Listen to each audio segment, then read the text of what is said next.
Donnacona, tu guides nos vies. Ce qui est sur la tienne n'aura pas de fin. En 2015, la ville de Donnacona fêtait son 100e anniversaire. Dans cette série de 6 émissions, nous revivrons les moments historiques qui ont marqué la municipalité durant ces 100 dernières années et le comité des fêtes du 100e nous fera revivre toutes les activités qui ont mobilisé et rassemblé les citoyens de Donnacona durant toute l'année 2015.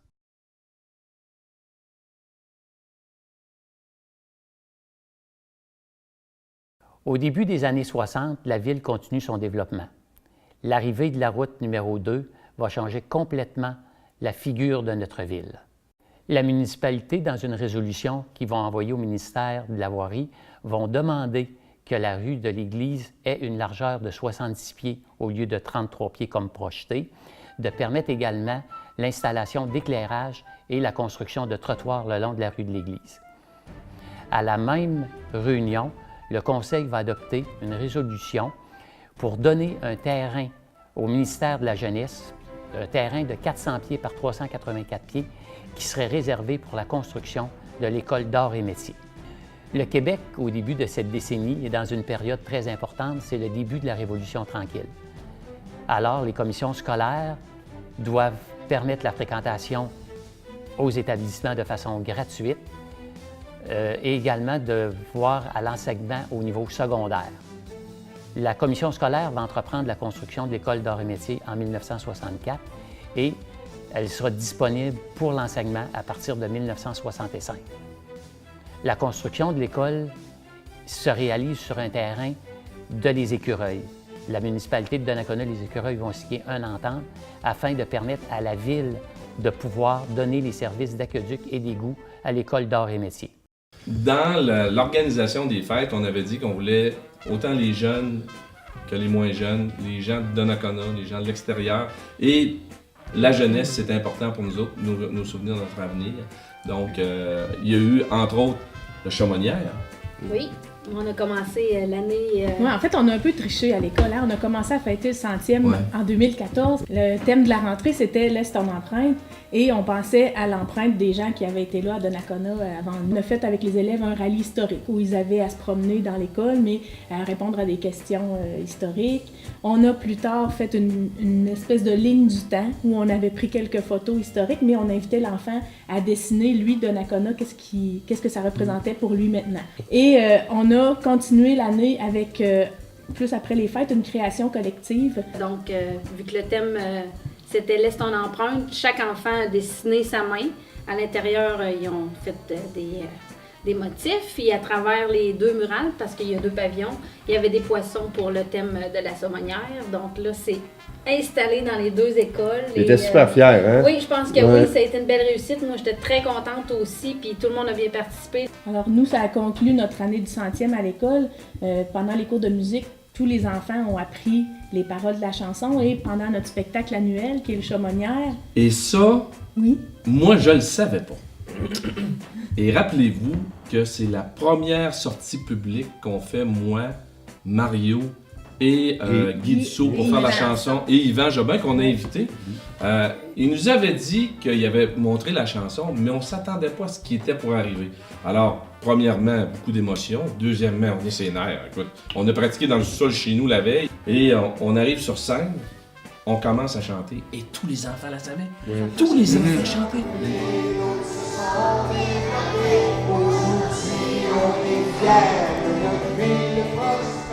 Jeunes qui ont écrit aussi sur Donnacona. Oui, on a commencé l'année scolaire 2015, en fait c'était la fin de l'année du 100e. Avec ce concours-là, les enfants commençaient à connaître le journal « Je te raconte ma ville » et on les a invités à dessiner ou à décrire ce qui est le futur de Donnacona, comment ils imaginaient Donnacona. Et ça a donné lieu à la dernière édition du journal qui est remplie de textes d'enfants, de dessins et des belles idées. Là. C'était vraiment, c'est vraiment bien. Ouais.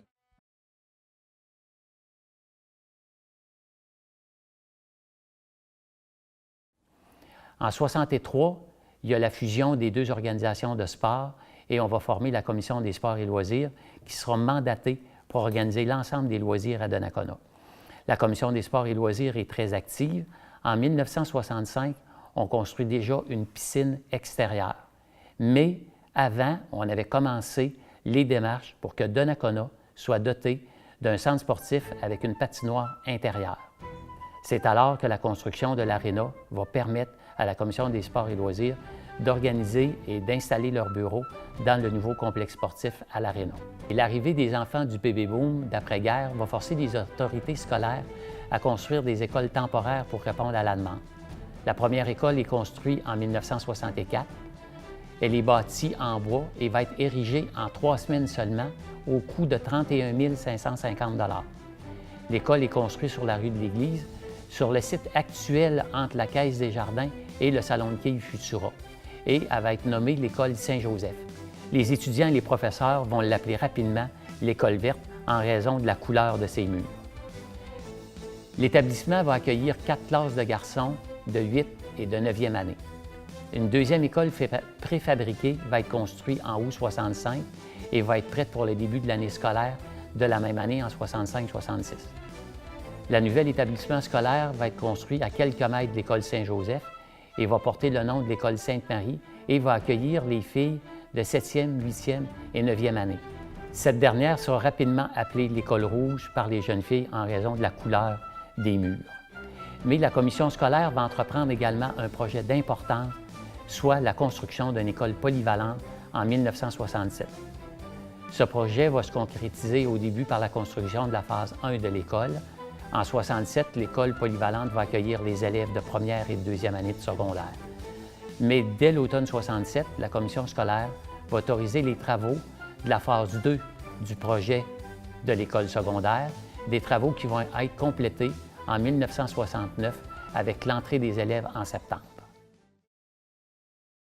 Après ça, on voulait continuer dans la jeunesse et là, on a été amené à aller vers le camp de jour. C'est normal, le camp de jour sont là tout l'été et je pense qu'il y a eu une belle activité, là, tout en couleur avec le camp de jour. Chaque semaine, il y avait des activités qui se rapportaient au 100e, mais il y a une activité qui était un peu plus prédominante sur les autres, c'est celle de la course en couleur. On a vu des choses, moi, ce qui va rester marqué, en fait, j'étais là cette journée-là, c'est la finale là, du jeune Mathieu Lelièvre qui fait comme un sprint à la fin sous les applaudissements de tout le monde. Et il faut préciser que Mathieu Lelièvre est amputé d'une jambe, alors un sprint avec ses béquilles, c'était assez émouvant ça aussi. Mais en même temps, il se donnait à fond. Puis en même temps, c'était émouvant, mais c'était... Et tout le monde l'encourageait, c'était incroyable. Oui, c'était une très belle journée, les jeunes ont participé à 100 000 $. Oui, c'est vrai. Et quand on parle de course, on ne peut pas passer sous silence la première course du maire. La première course et qui va revenir en 2016. Ça a été une belle réussite, Sylvestre. Oui. Puis il faut se rappeler que c'est une initiative citoyenne, la course du maire, parce que c'est le Donnacona Running Club qui est parti avec Sarah Clark, puis sa gang, il était 4-5 au départ, ils sont rendus une trentaine qu'on veut courir les mardis, les jeudis soirs. Ça se multiplie un petit peu les courses à travers le Québec, là, les saines habitudes de vie, tout ça. Et on prône énormément ça ici à Donnacona. Donc quand ils m'ont approché en disant, bon, ben, on aimerait ça organiser une course, on aimerait ça que ça s'appelle la course du maire. Donc de facto, on aimerait ça que le maire la court. J'ai jamais couru de ma vie. Donc je me suis mis à l'entraînement en septembre 2014. Je m'étais donné l'objectif de courir au minimum le 10 km. On longeait le club de golf, on passait sur le long du boulevard Saint-Laurent. On finissait ça dans le parc avec un arche. Et tout le monde remettait les médailles du 100e. Moi, ça a été un de mes moments forts, cette journée-là. Des moments que je me souviens longtemps. On a fini à 600. On a limité. On a limité à 600. Ça a été une finale presque à l'image de la course en couleur des jeunes. Oui, c'est vrai. C'est une dame qui a fini, on pensait qu'on l'avait perdue. Oui, puis finalement, on l'a retrouvée. Oui, c'est ça. Elle a fini quasiment une demi-heure. Après tout le monde, elle s'était donné elle s'était donné un objectif personnel. Oui. Et là, les gens, ils étaient massés le long du parcours à la fin. Puis, j'ai fait le dernier bout, puis après ça, je les laissais aller. Là, tout le monde était à l'ovation debout. C'est extraordinaire.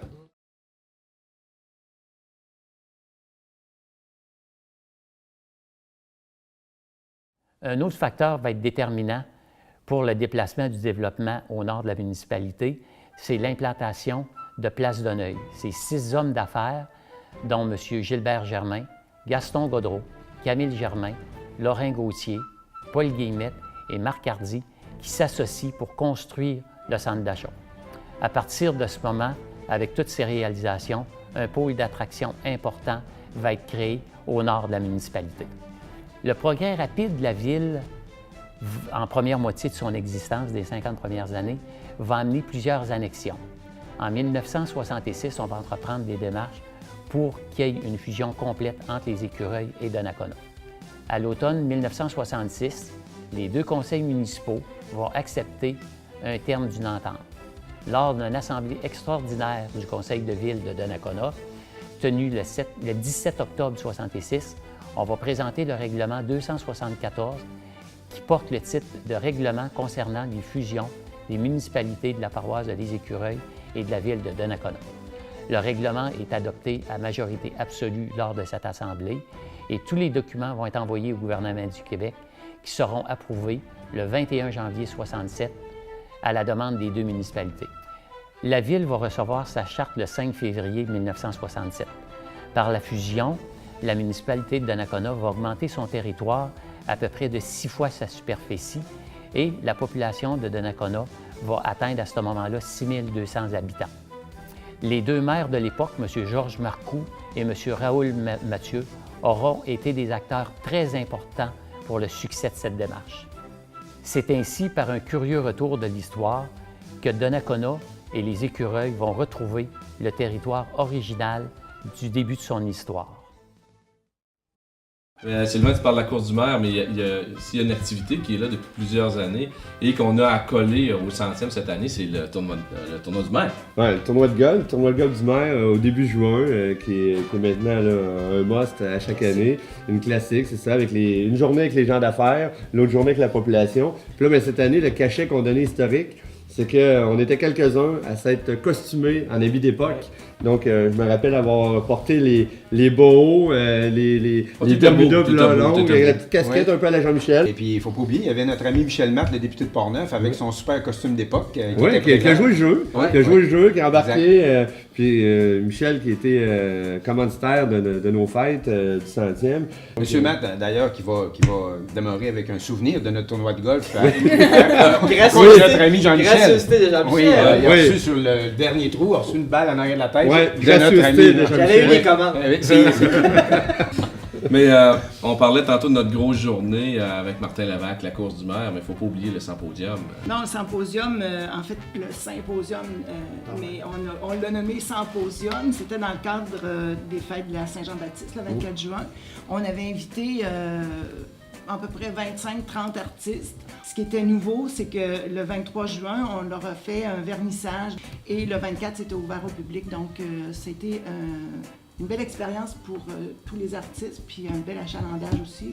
Oui, puis le 24, on fait toujours une journée un peu spéciale parce que dans le cadre de la fête nationale, on invite nos organismes à venir présenter leurs activités. On fait ça depuis 2, 3, 4 ans, je ne me souviens pas trop. Et cette année, par l'effervescence du 100e, ça fait qu'on a eu plus de 30 organismes qui sont venus, des militantes, des représentations sportives, culturelles, communautaires qui sont venus se faire connaître. C'était fort intéressant. On a eu le spectacle de Karaté et de Pépé sa guitare qui ont eu lieu à l'intérieur. Il a arrêté de pleuvoir juste pour le feu d'artifice du 23. Et le 1er juillet, c'était la même chose avec Burns, Jobin et Guy Dussault, où on a fait l'activité à l'intérieur. La population l'a apprécié parce que la population était au rendez-vous. Oui, dans cette période intense-là. Ouais. Tu parles du 23 au soir, ça a quand même été fantastique que les gens ont sorti dehors le feu d'artifice. Oui. Tout le monde est sorti, je crois. Ils sont revenus. Ils sont revenus. Ils sont revenus.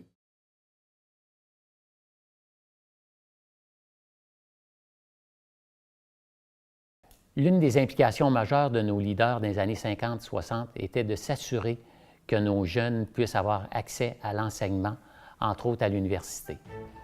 La Ville, à cette époque, doit aussi se doter de services et d'infrastructures pour répondre aux besoins des citoyens. Ainsi, afin de répondre aux demandes d'hébergement pour les personnes âgées, une corporation est mise sur pied sous la présidence de M. Raoul Mathieu pour construire le domaine du souvenir. Le nouveau bâtiment accueille plus de 70 clients. Le pavillon Toupin voit également le jour en 1969. Cet établissement, sous la présidence de M. Georges Marcoux, pourra accueillir jusqu'à 108 personnes lourdement handicapées. Toutefois, le service va être offert jusqu'en 1993. En 1970, la Ville va entreprendre des travaux importants sur la rue Notre-Dame pour doter les écureuils de l'aqueduc et l'égout. C'était un projet qui était très important pour donner à la paroisse des Écureuils qui avait été fusionnée en 1967. Au début du mandat, le Conseil de ville va travailler également à l'élaboration d'un plan d'urbanisme. Un plan d'urbanisme qui sera réalisé en 1973 et revu en 1978 afin d'y inclure une zone industrielle. C'est durant ces mêmes années que la Ville va décider également de faire passer le Conseil de ville de 8 membres à 6 membres. Après des mois de travail, c'est en décembre 1977 que l'honorable Francis Fox annonce le choix de Donnacona pour la construction d'un pénitencier fédéral. Ce projet est estimé à 25 millions et doit créer plus de 250 emplois. L'inauguration du pénitencier va se dérouler le 5 septembre 1986 et le coût de construction s'élèvera à 56,5 millions.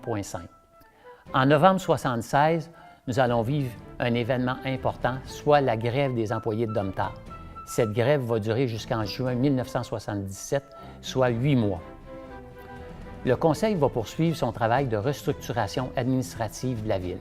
En 1979, il va procéder à la municipalisation de la Commission des sports et loisirs.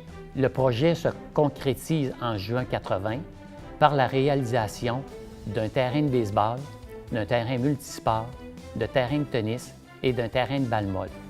Les années 80 vont s'annoncer quand même difficiles. Les taux d'intérêt sont élevés et on a à réaliser que plusieurs de nos jeunes quittent la ville et s'en vont vers les grandes villes pour pouvoir avoir de l'emploi.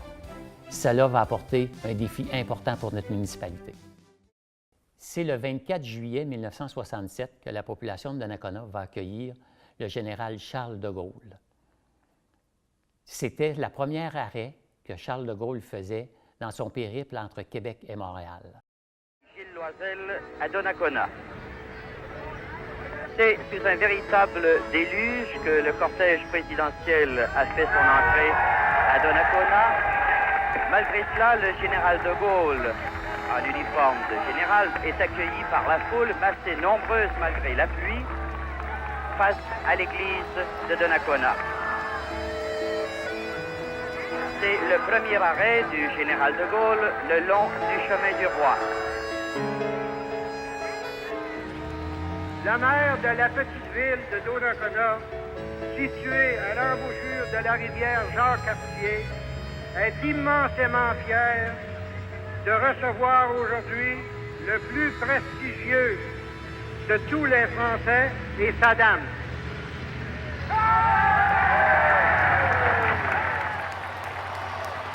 Et puis maintenant, je vois le présent du Canada français, c'est-à-dire un pays vivant au possible, un pays qui est en train de devenir maître de lui-même, un pays qui prend en main ses destinées. Cela est indispensable aujourd'hui. Un peuple, et vous êtes un morceau du peuple français, votre peuple, Canadien-Français, Français-Canadien, ne doit dépendre que de lui-même. De Gaulle vient de dire quelque chose qui ne se dit pas. Le Québec ne doit dépendre que de lui-même. La vérité, c'est qu'il a envie d'en dire plus et pour l'heure se retient, ce qui n'est pas son habitude.